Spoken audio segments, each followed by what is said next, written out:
Fala, fala pessoal, aqui é o Andrés Barreto do canal Oliver Talk, o canal que descomplica a cultura. E hoje nós estamos aqui para mais um react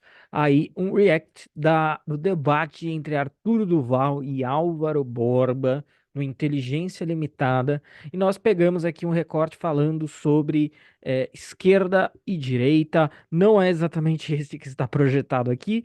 Eu vou pegar eh, o que veio. Ah, não, é esse mesmo. É que o título tá Custo, etc. diferente. E a gente vai aproveitar a ocasião desse corte, né, com essas duas figuras aí, né, Arthur Duval, o famoso Mamãe Falei, e este Álvaro Borba, que de nome, pelo menos para mim, é totalmente desconhecido, mas ele ou é o dono, enfim, do canal Meteoro Brasil, e acho que é uma editora também, enfim, não sei, confesso que também não me interessa muito, o que interessa aí é que ele seria supostamente o contraponto de esquerda nesse debate, mas as figuras aí são menos significativas do que os comentários que a gente vai tecer em cima das falas de ambos sobre aí os famigerados conceitos de esquerda e direita, tá bom, gente? Então é isto. Eu vou fazer o clássico react. O vídeo é curtinho, tem 7 minutos. A gente não vai se estender muito aqui, mas vamos aproveitar para fazer uma reflexão importante. E aí eu queria chamar a atenção para vocês para agora, né? Precisamos da sua colaboração. Vamos fazer aí algumas pequenas mudanças aqui no canal e na nossa dinâmica. Acessem os links da descrição, o link do nosso site, link da rede social. A gente precisa mais do que nunca de vocês. Deem like no vídeo, sigam o canal, sejam membros do canal, se possível. Nós temos aí três planos diferentes, sendo que o plano com o preço mais alto te dá acesso a absolutamente tudo que Luciano e eu, tudo que nós aqui do Oliver Talk produzimos, tá bom? Então eu vou soltar aqui o vídeo e nos momentos peculiares e necessários a gente vai fazendo as intervenções. Então vamos lá. Próxima questão que você. Vamos lá, eu quero falar aqui O seu primeiro contato que você. de boas práticas de comunicação, Sim. como elas interagem com a política, né? E eu acho, aliás, eu não acho, eu considero, né, que as práticas do MBL e do Arthur representam um retrocesso civilizatório. E eu quero. Bom, a primeira, isso é um destaque menor, mas eu tenho visto com uma relativa frequência novamente essa fala de retrocesso civilizatório, né? Tem tanta coisa errada aí, né? Assim, daria para fazer um vídeo só sobre isso, né? Primeiro, desde quando que a esquerda é a defensora da civilização, né? Até mesmo porque a gente até brinca, é tão clichê a defesa da civilização aí ocidental feita pela direita que vira um clichê até entre a direita. A esquerda, por regra, ela quer mais é que a civilização se lasque mesmo, né? Quer quebrar os tabus, né? E tudo isso envolve quebrar os paradigmas civilizacionais. É porque, na verdade, o que eles entendem aí por avanço civilizatório é o progressismo, né? Quando eles dizem isso, eles estão dando uma outra roupagem para principalmente a moral progressista, né? Então, é aquela em pleno 2024, as pessoas ainda estão fazendo piadas preconceituosas. Isto é um retrocesso civilizatório. Ora, isso primeiro, você está identificando a civilização, a moral do progressismo, o que é por si só controverso e exigiria aí muitas páginas para ser comprovada essa equiparação, né? E outra coisa, tem também aí um elemento de obesidade moral, né? Olha, eu represento a civilização. Eu represento as coisas civilizadas. Todo mundo que discorda de mim é incivil. Que é basicamente a tônica do debate político mundial nos últimos anos, né? Eu sou civilizado, você não. Eu sou digno, eu sou decente, eu sou, às vezes chega ao ponto do eu sou humano, você não, né? Então tudo isso aí vem sendo colocado no debate político nos últimos tempos e já logo de cara essa figura pitoresca aí que está projetada na tela já saca essa. E veja, tá, gente, aqui, como eu falei, as duas figuras, pelo menos pra mim, eu tô falando por mim, esse eu nem conheço, mas pelo discurso já basta. E o Arthur Duval, mamãe falei, pra mim são duas figuras decrépitas com as quais eu não quero ter nenhum tipo de relação ou identificação. Então aqui, né, quando a gente tá criticando a fala desse sujeito, não há em nenhum sentido uma defesa ou ou estamos subscrevendo as falas do Mamãe Falei, tá? Que isso fique registrado. Mas essa coisa de avanço civilizatório, na verdade, o que está implícito aí, né? O que está por trás dessa ideia é a ideia do progressismo histórico, na verdade, né? Do qual o progressismo moral é um tentáculo. Então, a ideia de que a história caminha, que com o andar da carruagem histórica, nós melhoramos, nós avançamos. Então, em alguma medida, o nosso atual estado de coisas é um estado de coisas avançado e melhor e melhorado porque nós estamos em 2024, né? Essa também é uma crença, é uma visão de filosofia da história do progressismo, né? E aí é óbvio, né? Provavelmente isso nem passa pela cabeça desse sujeito aí, do Michel Foucault aí do YouTube, mas a gente precisa mencionar aqui, né? Então, não podemos tomar como dado esse tipo de fato. Continuando aí, ó, veja, com 16 segundos já deu para fazer uma parte aí gigantesco, né? Lembrar de onde isso vem. Começa com um discurso que é antipolítica. Todos os políticos são corruptos, precisamos combater a corrupção a qualquer custo, etc. e tal. E vem esses jovens que são heróicos, que são ruidosos e se elegem, né? E quando eles chegam lá, o que eles fazem? Confusão, que é a novidade, e as mesmas velhas práticas de sempre. Ele está me dizendo aqui que economizou aqui. Isso daí também é uma coisa, é aquela, um pouco da teoria do relógio quebrado, né? O que é a teoria do relógio quebrado? Para quem não lembra ou não conhece, até relógio quebrado marca a hora certa 2 vezes por dia. Embora exista algum elemento de verdade do que ele disse aí, né? Que o MBL, ao longo da sua existência, em algum momento, se anima e inflama um discurso antipolítico. Isso tem algum grau de verdade e talvez essa seja uma das virtudes reais do MBL, que é pegar alguma coisa, pegar os sentimentos que estão disponíveis na praça e tentar capitalizar em cima deles, né? Ah, e a gente, se a gente pensa ali nos anos a partir de 2014, até a gente acabou de fazer, eu me referi a isso nos últimos vídeos feitos aqui.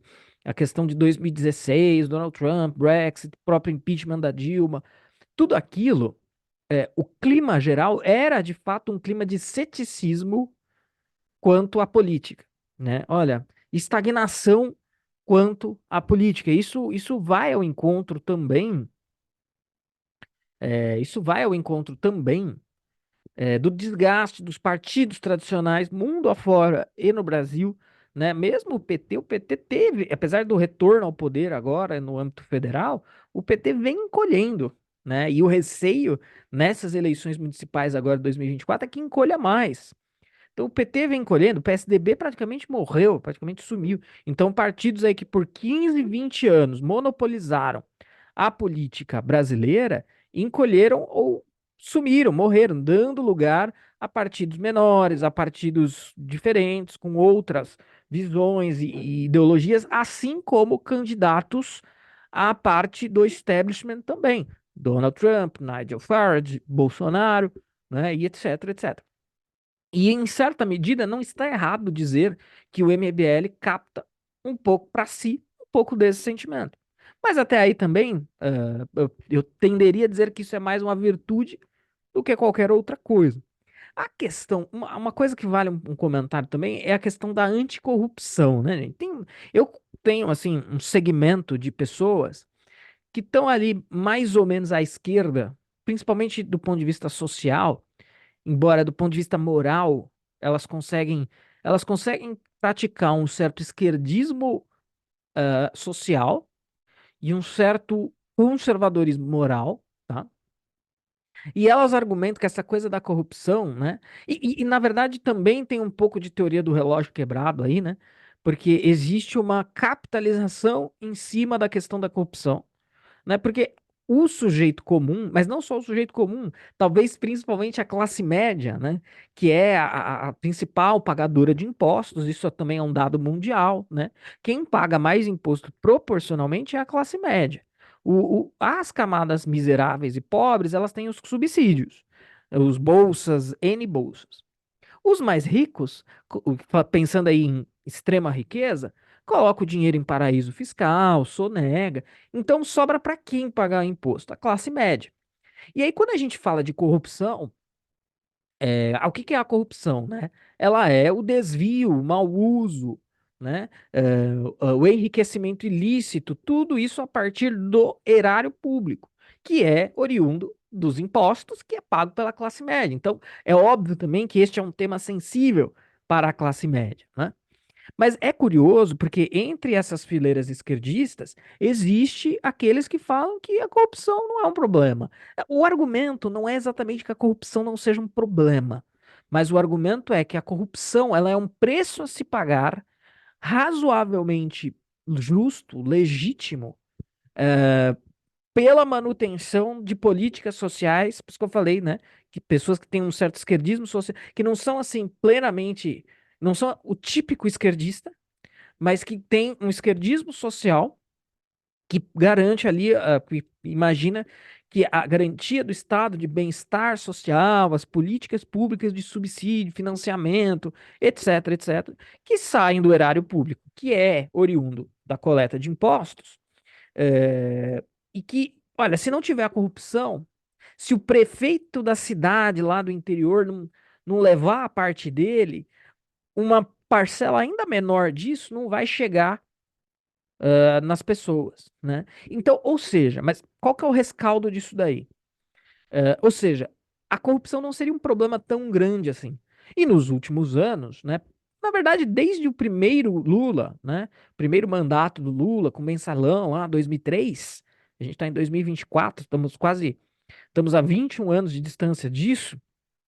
É, olha, a corrupção, não, todos são corruptos, e a corrupção não é um mal tão grande assim, e teve um flanco, né, político aí que basicamente se galgou o caminho da política e se catapultou e capitalizou a questão do discurso anticorrupção e os outros flancos, são os flancos que vão falar, não, mas corrupto todo mundo é, então tudo bem. Eu sempre falei isso, né, que o PT é uma extrapolação da lógica malufista do rouba mais faz, né?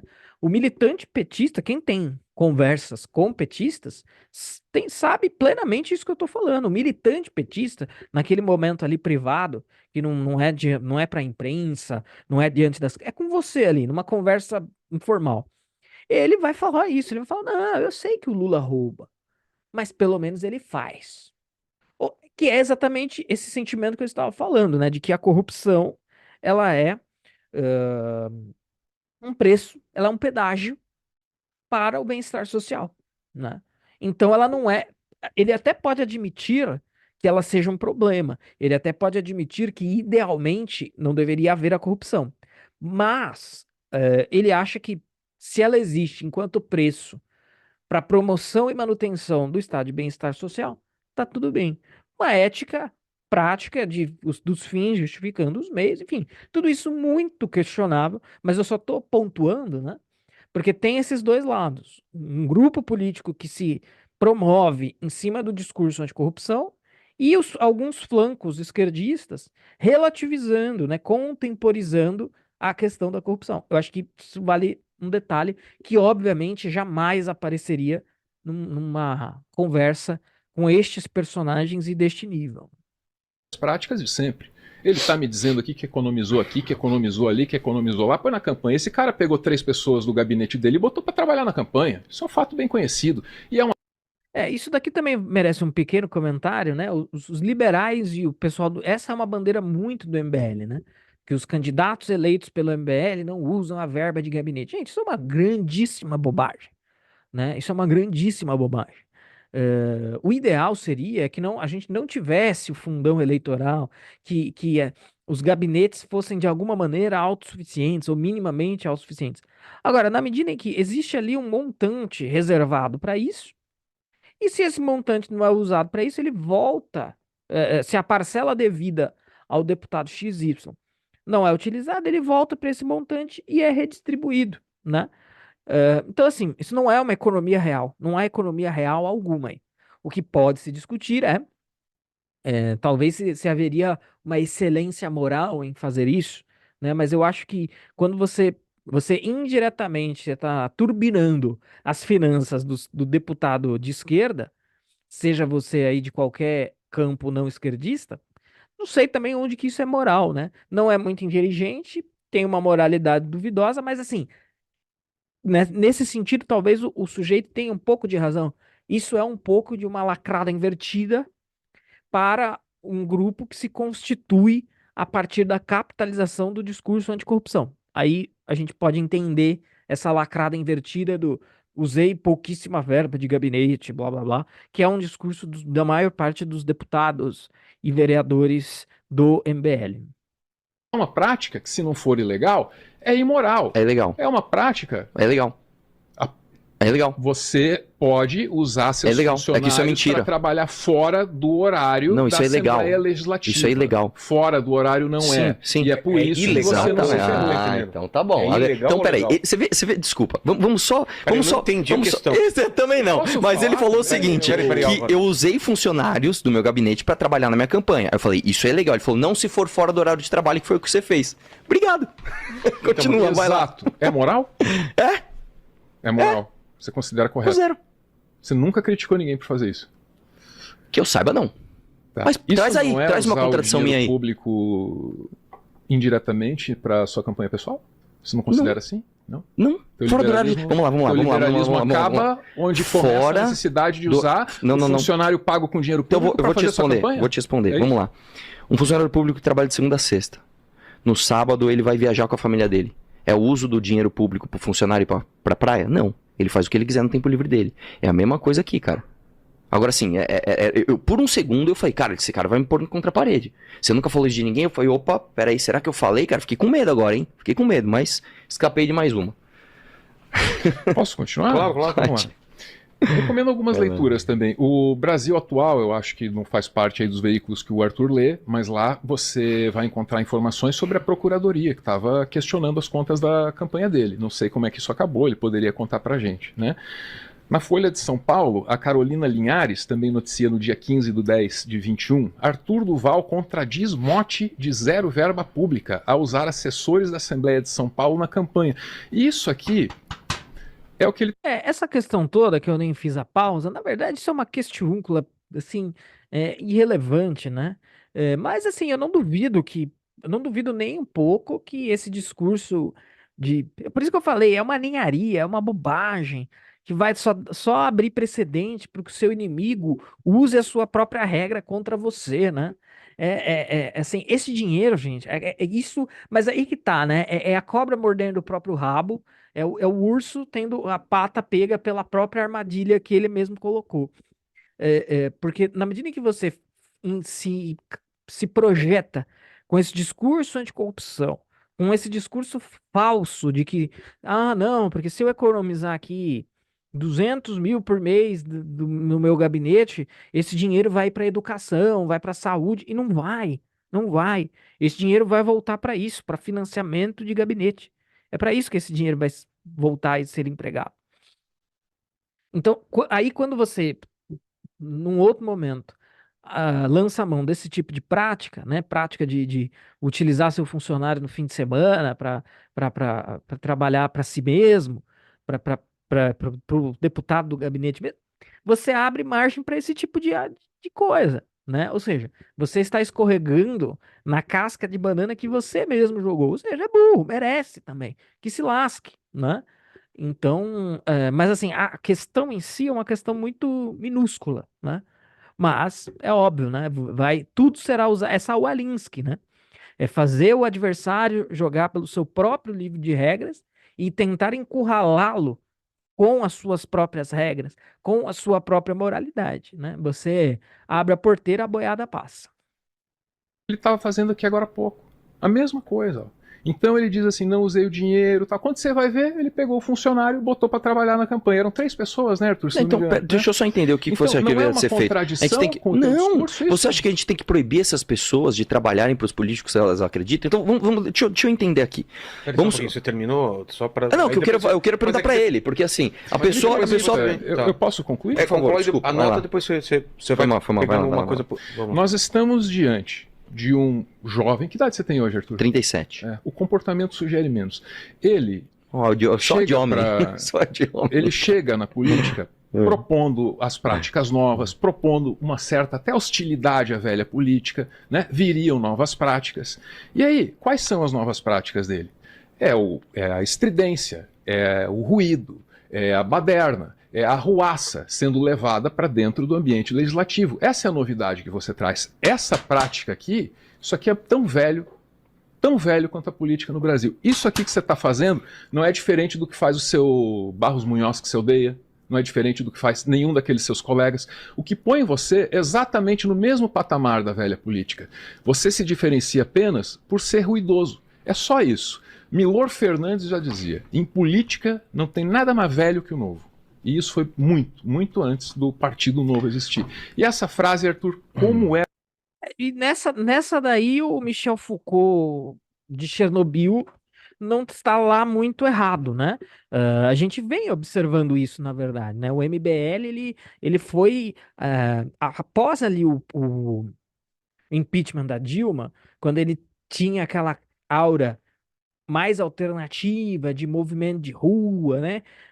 O Kim Kataguiri foi para Brasília a pé, ficou com o cabelo enorme, aquela coisa de, assim, aquela imagem, né? Quase anárquica. Uma vez que membros do MBL são eleitos, né, com quem que o MBL vai, né? O MBL aqui em São Paulo era muito próximo do Dória, em Brasília era muito próximo do Rodrigo Maia, ou seja, foi se assentando no establishment muito rápido, né? Ou seja, inevitavelmente se alinhando às práticas da velha política, né? Da dita velha política. Com exceção de momentos pontuais ali, de bandeiras de impostos, né? Essa coisa mesmo para inflamar a própria base, mas assim, em outras tantas questões, houve ali bom, na Alesp, durante o governo Dória, eu não me lembro, exceto quando o assunto era imposto. Quando o assunto era aumento de impostos, você tinha ali uma oposição controlada de pessoas do MBL ou associadas, né? Partidos liberais que faziam parte da base do Dória. Mas em todo o restante, você tinha ali uma adesão, até porque o jogo de bastidor da velha política estava rolando. Então, a crítica aí não está de todo equivocada. ela se encaixa a você? Cada vez que chega uma novidade heróica dessas, a decepção é inevitável, viu? Ó, poder da internet. Só uma coisa, falaram que a matéria deu país, que a manchete é ruim pro MBL, quando você lê a matéria bota a culpa na Mônica Bergamo. Mas enfim, vamos deixar esse assunto pra Não é lá. uma matéria. Vamos responder, eu quero responder o que ele falou. Você, enfim, isso. falou que a minha idade sugere A menos. presença da Mônica Bergamo na história isenta ele. É sempre assim. Vamos lá. É incrível. Mas ele Enfim. falou Não, se vender vamos. como nova política. Vamos lá. Ele falou uma coisa muito interessante, que também eu vejo muitas críticas ao MBL nesse sentido, e é engraçado que assim, você como um cara que já tá no ambiente público há muito tempo, você é uma pessoa que conhece bastante o MBL, me surpreende um pouco, sinceramente, essa crítica tão rasa, porque o MBL nunca fez discurso antipolítica. Inclusive, quando o MBL surgiu pedindo o impeachment da Dilma, em 2014, existiu uma tese. Na verdade, isso é mentira, né? Mas assim, é claro, um discurso franco, é aquilo que eu falei. Uma coisa é mais sutil você se aproveitar de uma aura e de uma atmosfera. Não, nós somos antipolíticos. Ninguém faz política tendo exatamente esse discurso. Isso é uma coisa ali, é uma linha sutil do discurso, né? Agora, os próprios representantes do MBL acabaram aí sim, publicamente, falando, não, eu me lembro de uma participação clássica do Kim Kataguiri no Pânico, e o Emílio Surita estava com esse discurso, francamente antipolítico, não político, e aí o Kim Kataguiri fala, não, Emílio, você tem que dar uma segurada no seu niilismo político, né? Ou seja, esse ceticismo radical quanto às possibilidades da... É aquele episódio que o Surita fala, né? Olha, quando você chega lá, o Rodrigo Maia te chama, manda virar de costas, abaixar as calças pra te, né, encoxar. E ele fala, não, mas que a linha tênue ali era que você tem que fazer concessões para a política tradicional. E aí, não, mas veja bem, alguma coisa tem que ser feita. A política também não é, não é essa coisa, tudo é corrupção, tudo é ruim. Existe sim uma suavização, né? Uma contemporização ah, de um discurso que tinha como sublinha essa questão da antipolítica, né? Tese grande, né, olavista, falando que tinha que ter intervenção militar, etc, etc, e que a política Aí tem essa bobagem também da tese olavista, da intervenção militar. Gente, isso, assim, chega a ser até cansativo a gente ter que estar lidando com esse tipo de objeção a essa altura do campeonato, né? O Olavo sempre foi um crítico dos... Quantas postagens vocês não conseguem encontrar do Olavo aí falando dos milicos, né? Olha, aí os milicos, não dá pra ter esperança nos milicos, os milicos só faz merda, aquela coisa toda. E pior ainda, se você quiser uma evidência disso, veja como a galera que é satélite dos militares odeia o Olavo. Porque o Olavo, apesar das críticas que ele fazia, ele ainda tinha um respeito pelas Forças Armadas. Enfim, não era uma coisa assim, totalmente chutar o pau da barraca. Eram críticas contundentes, mas não era uma crítica em absoluto. Agora, a crítica do pessoal que é minion de milico, ela é ampla. Ela é radical contra o Olavo. Eu sei porque eu vejo isso, né? A galera que é entusiasta dos milicos é absolutamente contrária ao Olavo. Fato puro, pacífico, inquestionável. Quem tá nesse meio sabe. Então, aquela tese olavista do golpe, as abobrinhas, né? Então, por isso que esses caras do MBL, não dá, gente. Não dá. Né? O MBL, ele não acabou de fato, mas ele deve acabar por direito, né? Chega, não deu, não dá mais. Os liberais que se reorganizem aí em torno de outra coisa, outro movimento e bola pra frente, né? não quer resolver nada. E o Olavo brigou com o Kim Kataguiri, com o MBL, justamente porque o MBL acreditava na política. Tem inúmeros vídeos do Renan fazendo a Operação Minerva, a marcha, né, pelo impeachment, o acampamento pelo impeachment, justamente falando, o caminho para o impeachment é político. Né? Então não é que a gente não acredita na política, senão a gente acreditaria em barbárie, em guerra. A gente não acredita nesse tipo de política, né, que vocês fazem, que é comprando imprensa, comprando academia, comprando influenciadores. A esquerda faz isso, cara. Vocês dominaram o cenário político dos últimos 50 anos fazendo isso. A esquerda? Sim. O que é a esquerda, Arthur? O que é a esquerda? Puta, cara, que bela pergunta, cara. Eu não sei se esse momento da entrevista dá um pouco de diarreia mental, né? Porque o Arthur Duval tá fazendo um ponto. É a teoria do relógio quebrado agora aplicada ao Arthur Duval, né? E é muito comum nas discussões com os esquerdistas, né? Não, mas o que é a esquerda? Aí ele pega o exemplo mais radical e exótico para dizer que a da esquerda não esteve no poder, que a esquerda é uma coitadinha, né? Pobrezinha da esquerda, não manda nada, não tem poder nenhum. Quando hoje todas os grandes monopólios corporativos, os grandes setores de imprensa são todos woke, estão todos, né, infestados de progressismo. O que você pode ter pontualmente dentro desse universo é alguma aceitação do liberalismo econômico, que também é um negócio que precisa ser. Eu tenho matizado muito essa questão do liberalismo, e outros tantos têm feito isso.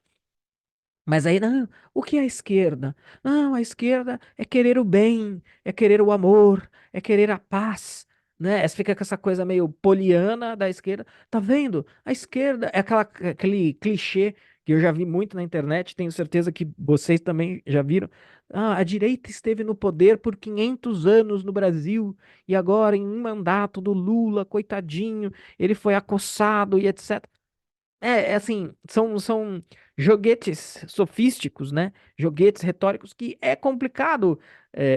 Veja, eu estou desconstruindo isso aqui e eu poderia desconstruir de uma outra forma, inclusive, Mas assim, é complicado, né? A desconstrução disso. Então, eu nem eu tô fazendo a análise aqui em loco, mas vamos ver o que que o Arthur Duval responde para isso. Deixa eu pensar aqui um pouco para te responder. A esquerda são as pessoas que acreditam em planejamento centralizado e elas Olha só, e aí ele vai. Ah, na verdade eu já tinha visto, sim, e ele vai dar essa resposta bosta, né?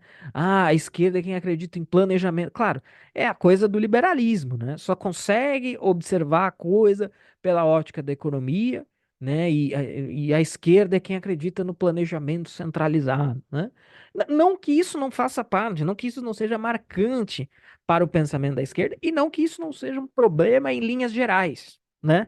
Não que isso não seja um problema em linhas gerais. Mas a questão é uma resposta muito pueril, né? Uma resposta muito meia boca, mas o que esperar vindo das fontes que vêm, né? Então ele fala de planejamento, o que definiria a esquerda seria planejamento central, diz ele, acreditam acima de tudo que os fins justificam os meios. e que os fins justificam os meios. E aí ele faz essa cara de quem deu uma lacrada invertida, né? Deu um turn down for what no Michel Foucault de Chernobyl. E não, né? É uma definição ruim, né? Na verdade, você partir para uma linha onde as forças esquerdistas são as forças revolucionárias e às vezes há forças revolucionárias no próprio esquema da direita, sendo que faz todo sentido porque direita e esquerda são conceituações que surgem num contexto revolucionário. Então, assim, as duas são revolucionárias, né? Agora, a gente tem diferenças, obviamente, mas é preciso aí que haja as devidas ressalvas. Uma bobagem Então tremenda. tá bom, cara. Uma bobagem tremenda. Só pode vir de uma pessoa assim, completamente afundada Tá na bom, própria obrigado. ideologia. Uma Tá bom. pessoa. Essa é uma fala que só pode vir de um sujeito Tá bom, assim, muito cara. apegado às próprias opiniões. Assim, as pessoas Não dá estão vendo pra quem é que tá discutir com em termos conceituais com quem não domina os conceitos. Considera-se de esquerda, se formos amalgamar os conceitos das pessoas que escrevem a respeito disso, quem percebe que o capitalismo tem algum problema. Eu percebo. Outra bobagem, né? Tá cheio de pensadores conservadores, nacionalistas de direita e de verdade, né? De verdade de direita e de verdade nacionalistas, que também vão tratar de uma série de problemas do capitalismo. Eu tenho batido nessa tecla também. A gente não pode desassociar, a gente não pode ser diagnosticador dos problemas do globalismo e ficar defendendo capitalismo, porque existe uma nuance aí entre as duas coisas. A elite financeira, claro que você pode falar que as finanças feitas por essa elite são uma perversão do capitalismo, você até pode argumentar nesse sentido, mas a coisa está ali no mesmo pote, né? Você tem que fazer uma. Claro, só que assim, veja, gente, tudo, o fundo é deveria estar encerrado o tempo dessas reflexões rasas de YouTube, né? Isso são reflexões para livros e livros, tempos e tempos de pesquisa, né? Então a esquerda não é quem viu que tem algum problema, porque senão a doutrina social da Igreja Católica é de esquerda. Chesterton é de esquerda. Roger Scruton é de esquerda. Todos esses caras e instituições, em suas obras, falam dos problemas do capitalismo. É que a gente está aí diante de dois anões intelectuais, né? Então, daí nada de bom vem mesmo. Que o entendi. capitalismo tem algum Então problema. o mundo inteiro é de dentro esquerda, né? Você acha que o daqueles capitalismo percebem tem? que o Ah, então eu sou de capitalismo tem esquerda. algum problema, alguns vão sugerir a sua extinção, a sua superação imediata, porque ele representaria ameaças sérias, outros vão propor um De onde band-aid veio o nome de direita e algum tipo. esquerda? Você sabe de onde veio? Me explique, Arthur.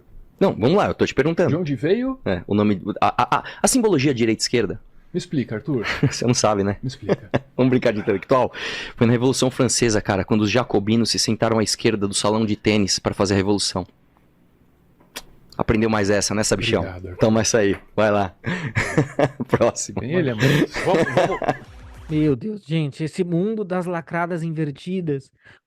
Claro que o Foucault de Chernobyl sabia isso, né, gente? Isso daí é um fato. Daí até os livros didáticos de história tem esse fato aí, qualquer um sabe isso, né? E não dá, e o corte não permite saber o que que ele quis dizer a- com esse fato trazido à baila, né? Tá, e aí? Sim, a origem da simbologia é a Revolução Francesa, mas né? O que que isso quer dizer?